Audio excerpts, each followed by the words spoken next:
This is Jonathan Ferguson, the Keeper of Firearms and Artillery at the Royal Armouries Museum in the UK, which houses a collection of thousands of iconic weapons from throughout history. And on this week's episode, we are returning to Night City for Cyberpunk 2077's Phantom Liberty DLC. So maybe they conceived it as something that stores up alternate round types in a cylinder at the front, or they just thought, we want a Luger combined with Glock, combined with a Magnum revolver. Go. If you want to see more of Jonathan reacting to Cyberpunk 2077's weapons, make sure to subscribe as we've got more episodes looking at V's arsenal, and be sure to let us know in the comments what other games or guns you'd like to see on the show. Right, over to Jonathan and the guns of Cyberpunk 2077 Phantom Liberty.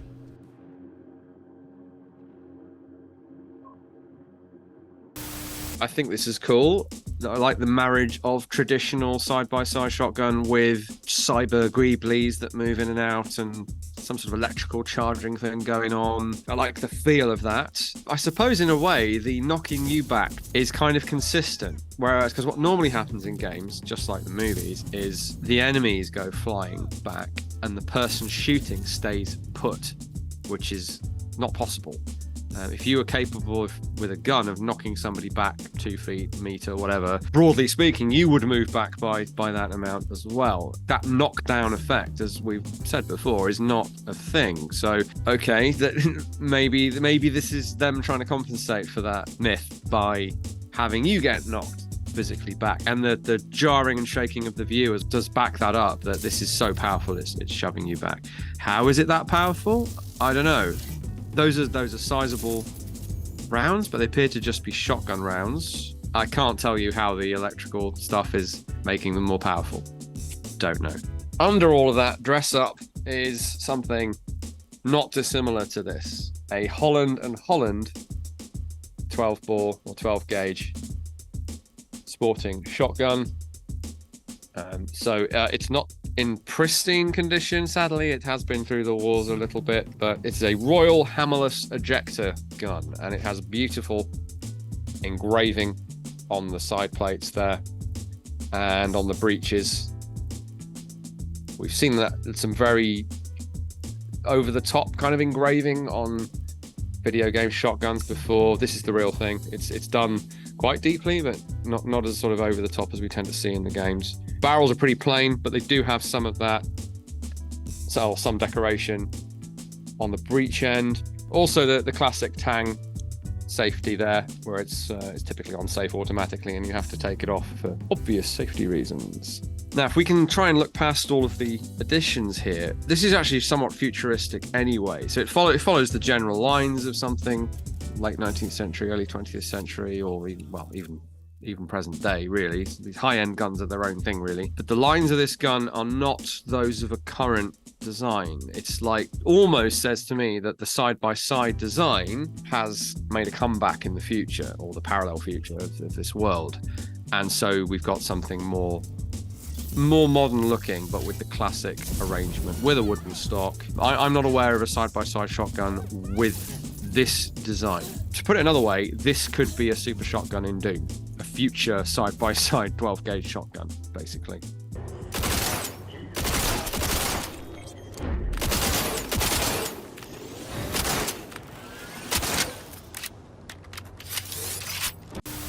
You know, I instantly like this. This is very cyberpunk, obviously. It doesn't feel in any way out of place. It feels quite the opposite. And it's almost like a futuristic broom-handle Mauser kind of vibe, a little bit. Quite an intriguing gun, this one. Really nice looking design. A burst fire that almost looks like it's doing an AN-94 queue up the rounds to fire them super fast thing. I don't know if that's what the intent is, but that's what it looks like, with a moving barrel and a moving slide and a high rate of fire. But then we've got a charge-up attack, kind of alt fire, that looks to vaporize somebody there. And you can see from your first-person perspective of there's a release of energy going on there. So combination of projectile and energy stuff. I do like the fact that regardless of like ocular heads-up display, I like the fact that the red dot sight, or the reflex sight built into the slide, is incorporating the charge-up indicator, because that's, if you're going to make a system like this work, I think you'd need it in your sight picture. The capacity is somewhat realistic, I think. The mags look a bit small for 21 rounds, to be honest, but like we have 20-ish round mags now, which tend to stick out of a normal hand-sized pistol grip, at least a small amount. So I think the mags are maybe a bit small for the size of cartridge that they're depicting. But overall, yeah, I like that one.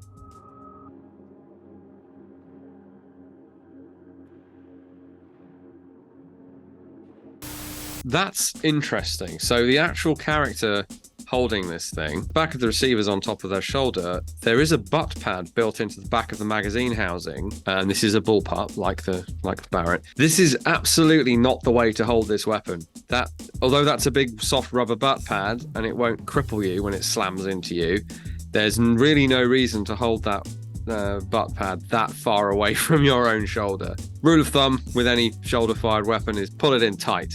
If Mike Tyson punches you from this distance, it's pretty serious. If he does it from here, well, he'll probably just get thrown to the ground. It's the same kind of logic. You don't want the ability to accelerate and cause more hurt. So if you find a giant Cyberpunk 3-round burst anti-materiel rifle, make sure you pull it in tight. There's something very Croatian Uzi about that pistol grip, just how blocky it is. Although it obviously doesn't accept a magazine. That's a strong look there, Dave, with the cyber hairband and the pinstripe suit. I'm glad you like it. It's talk of the town. Oh, it would be if you hadn't shot them all in the face. If someone's kicking about with a burst fire anti-material rifle, someone's going to be talking about it regardless of what they look like. It's probably worth saying that with the availability of cybernetic implants and limb replacement and things in the situation like this, you would see a lot more big, heavy weapons like this that are not really feasible for combat with normal human limbs, but suddenly become viable when you are half machine. How are they taking even a single shot? That's the thing with RPGs, right? Even weapons that should just annihilate your enemies exist in a role-playing game world. Of course, otherwise you'd have to have millions of opponents. I suppose we can credit most individuals with some extra resilience, but they've definitely made improvements because they brought out the 2.0 version of Cyberpunk, which is what the game should have been at launch. And that's definitely made the game worlds more playable and enjoyable. Oh dear. His arm's off. So I'm guessing that was a not very enhanced individual, is it fair to say? He's not anymore. You have de-enhanced him. Caught fire and his arm fell off. I think that's probably about right for the capabilities of this weapon.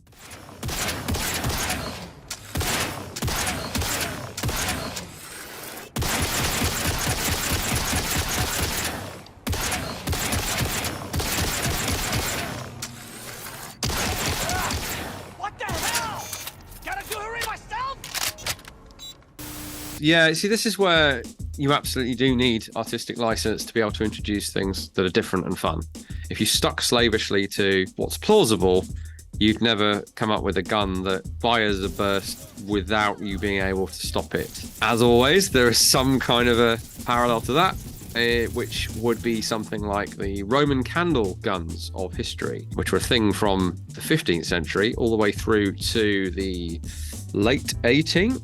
So we see runaway guns, like guns that are designed to run away like this. Normally, a runaway gun would be a bad thing. It means your trigger mechanism has failed and your gun is going to keep firing till it runs out of ammo. But historically, some multi-shot guns were designed to work that way. The Chambers gun over on Forgotten Weapons, check that out. That was actually issued to the American Navy. So it's like a machine gun, but not, because you can't stop it. Much like the alt-fire, I think it's the alt-fire, on this, where you charge it up and you fire, and it's going to keep shooting until you run out of that burst. So this is how my brain is always looking for these connections. It does stop firing when you let go of the trigger, I think. Oh, so it's more like... So you're charging up the automatic fire, I guess, is more accurate. Yeah, it's quite unusual in that. Well, yeah, just as unusual, really. I suppose what they're going for is it's compromised because it's a modified sort of make, do and mend thing, and so to get automatic fire out of it, you have to charge it up. Yeah, maybe the bits that they cut away to make it reloadable damaged the parts that made it fully automatic, so they had to jury rig that functionality back. I know, maybe we're overthinking this now. Something like, well, you have to, I think. I think this one, the only way to think about it is to overthink about it.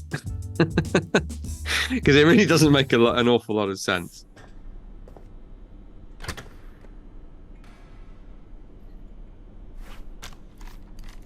This your iron? Sure is. Her Majesty's been itching to return to active duty. So this is a very conventional firearm in most respects, but the design of the very deep frame at the front, where normally it would be quite slim and there'd be a rail or something, well, this is very extended down to the level of the trigger guard, the relatively short slide on top, the overhang at the back, the general lines of it. This is very reminiscent of the Hudson H9. Caused quite a stir a few years ago when it was launched, but then disappeared and failed. And it was an attempt at something a bit different in the operating mechanism of the gun, which is why it had that bulky front on it. It was housing a new way of doing, or somewhat new way of doing, a recoil spring buffer setup so that you could make the top of the gun more streamlined. Now that allowed the gun to fit in the hand sort of lower down and help you control recoil forces and muzzle flip. The shape of this isn't conducive to that. So I don't think that's why this has that very enlarged front and the sort of shorter flush fitting slide that the Hudson had. But I wouldn't be surprised if it isn't the inspiration. It could be total coincidence, but yeah, pretty similar looking to the H9. It's excessively quiet, but then who knows what suppressor technology exists in this timeline. I do want to comment on the third person view here with the Han Solo shooting stance, which I think we can trace back to James Bond, which traces back to World War II pistol shooting techniques to do with low center of gravity and balance, back when they thought that basically your right hand was the only way to go. The only reason for doing it in this is style points, really. It kind of works with this gun because it has the sort of silhouette almost of a DL44. Kind of.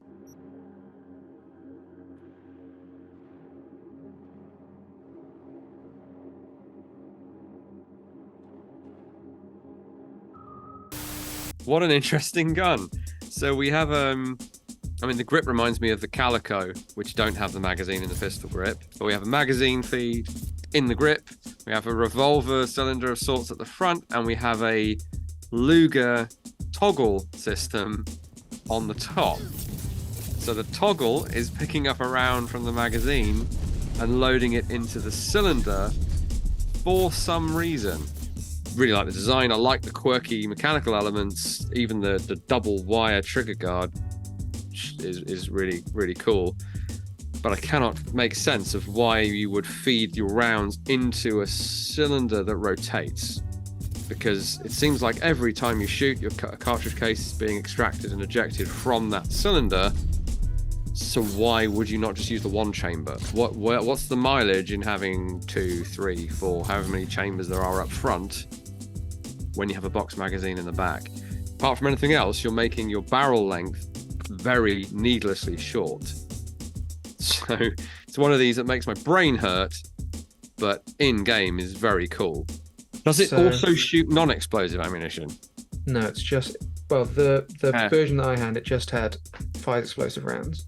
You see, there would be a reason for this. The only reason for the cylinder would be alternate ammo types, and it has some sort of onboard AI or whatever, and so it automatically feeds in, like, let's say the first round is always high explosive, and then it stores that into one of the chambers in the cylinder, and then it utilizes one empty chamber for normal rounds, and then when you hit the switch or command it otherwise to fire the special round, it flicks the cylinder into place so that you don't have to eject the magazine, totally change what you're, or like stick an explosive round in the top, insert it, charge the weapon. This is where revolvers and, to some extent, well, yeah, like tube shotguns have the advantage, because you can load the chamber with an alternate ammo type. So that would be the reason for this to exist. But it doesn't look like they're actually utilizing that. So maybe they conceived it as something that stores up alternate round types in a cylinder at the front, and then it just drifted into something else. Or they just thought, we want a Luger combined with Glock, combined with a Magnum revolver. Go.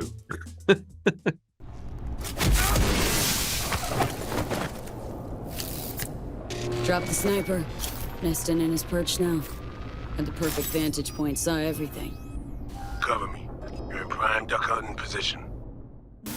I'm going to call this as some sort of electromagnetic acceleration gun, Gauss gun, coil gun, rail gun, however that's configured inside. But we've got multiple identical features on there that might be coils, for example, and a blue energy pulse happening. But again, it could well be accelerating a physical projectile, and that's just like residual radiation or whatever. Talking about it punching through walls as well, which is sort of consistent with something of that nature. But the character's also talking about it having a silencer on it. Something people don't often think about, including me, is these kinds of weapons that accelerate a projectile up to hypersonic speeds are super loud. So just because it's not a gunpowder explosion in a breach does not mean that it isn't a really loud gun.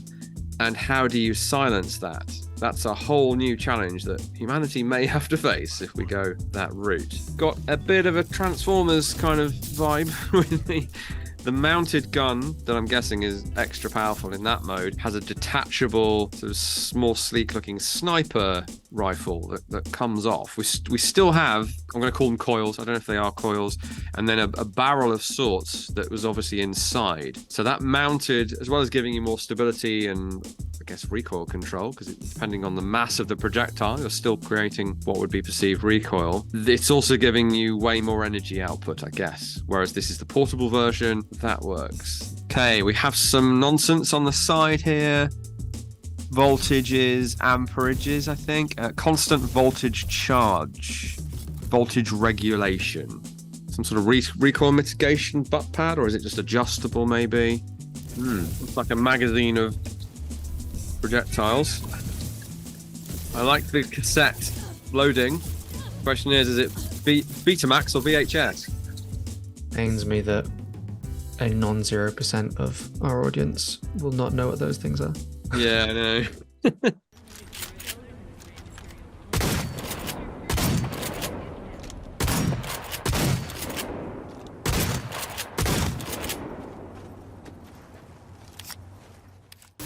We have a lot of guns now that have ports on both sides because you can swap them left and right. Downside, of course, is you've got twice the chance of getting mud or dirt or whatever into the action. On which point, somebody, perhaps addled by their cyber implants, has sprayed this thing with yellow paint. Any paint in a gun is clearly a bad thing. You can see there where it's oversprayed. Well, not really oversprayed. It's sprayed into the action of the gun. Now that's going to get into the gun. As the bolt moves, it's going to get ground into the mechanism. Some weapons will be able to cycle past that and be fine. It's not worth the risk, frankly, of spraying your gun with spray paint. And if you see people paint their guns today with Krylon or whatever they're using, they will mask off openings like that so that when they're spraying their gun, you don't put paint inside your gun. Markings there, Constitutional Arms, CA. That's a very sort of Browning, or FN, I should say. We already have pump-action shotguns that look this futuristic because it's quite easy to style the outside of the gun to look a bit more modern without changing the mechanics. Turkish guns, there's a Russian gun out there that looks very much like this. Even Beretta have done some styling makeovers with polymer and things. Ever since a while ago, I couldn't for the life of me remember what game it was about. You reference how far in your thumb needs to go to put a shotgun shell into a tube magazine. And now every time I play a first-person shooter with a pump-action shotgun, I look how far the thumb goes in. Quite right. Yeah, very important thing to be aware of. There's one other reason you would still have a pump-action shotgun when we have the technology level seen in this game, and that's cost. I could see companies still churning out cheap pump-action shotguns. We're already there, frankly. You know, there are sound reasons for choosing a pump-action shotgun today, less so in this scenario. But if it's always going to be cheaper to make a somewhat reliable pump gun compared to semi-automatic. So that's another justification for this thing existing.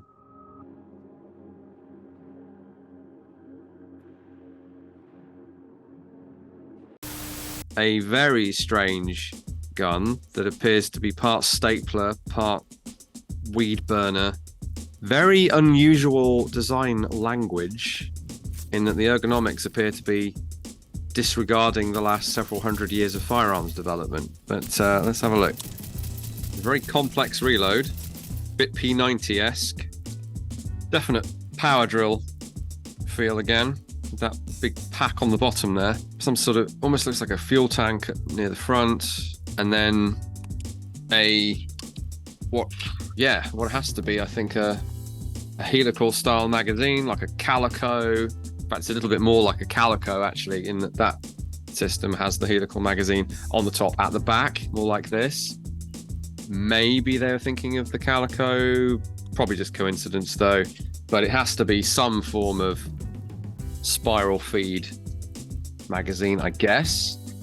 This is a clockwork. It even sounds a little bit like it, because there's that weird whir going on that I can't really explain. Lots of motions required to reload. So that's something that I can't see people going for, is something that takes more than magazine off, magazine on, pull the cocking handle. The P90, the advantage there, and the reason why it's a bit more complex, is P90 is incredibly complex, and you get 50 rounds in the mag, so the changes don't have to be so regular, and you've got no magazine sticking out the gun. That's worth the sacrifice of the rather awkward magazine shape and size, and the very awkward reload that you have to sort of work around. It's worth it. I don't think this thing's worth it because it's so big and chunky, but in terms of its effect with its smart projectiles, maybe. We have another warning label here. Caution, do not use magazine with non-EMCA firearm. May cause lethal electrical discharge. Interesting. And that's written on the sort of power drill pack that lives on the bottom of the gun. So does that mean that's the magazine? Don't know. Very detailed. For something that has basically no basis in reality, there's a lot of imaginary creative detail on this thing. So I can see the smart projectiles doing their thing there. It's a bit sort of Halo Needler-esque in some ways, kind of a swarm of angry bees that find their way to the target using the sort of neural targeting system, I suppose. So with the DLC and the 2.0 update, they actually brought in vehicle combat, which I thought made the idea of the smart weapons that you can lock on and fire all the more interesting, because if any of the guns were going to be useful firing from the back of a motorbike, ones with a lock-on ability, I think, are going to be up there. Massively, yeah. You can see that in the footage you've captured. I'm also seeing there, we've got a vehicle driving past in your way, and you're lifting up the gun and allowing the tracking to take the rounds over the obstacle and hit the target. That's another advantage of something like this. A little bit like the sensor-fused munitions in the XM25 grenade launcher, for example, where you were able to shoot over cover or through cover and have it explode. This kind of smart projectile would be another way of doing that, because it knows where it needs to be and it can steer itself there. A number of years ago, DARPA in the US came up with a steerable 50 caliber projectile with inflatable bands that changed the airflow and allowed you to steer remotely your 50 caliber round. Interesting to see where that's gone in the meantime, but if they've done anything more with that, they're not telling us. Right, I think that's it for Cyberpunk 2077 guns. I think we've covered them all now. Hope you've enjoyed these various parts. Some pretty intriguing designs in this game. Please do check out the Royal Armouries website. It's brand new-ish by the time you see this. And has the same links to our social media, our YouTube channel, where there's more of me and the collection. And also, if you feel moved to donate to us, you can find out how to do that from the website as well. And to visit our museums as well, which we'll very much enjoy if you do that. We'll see you again next time here on the GameSpot channel.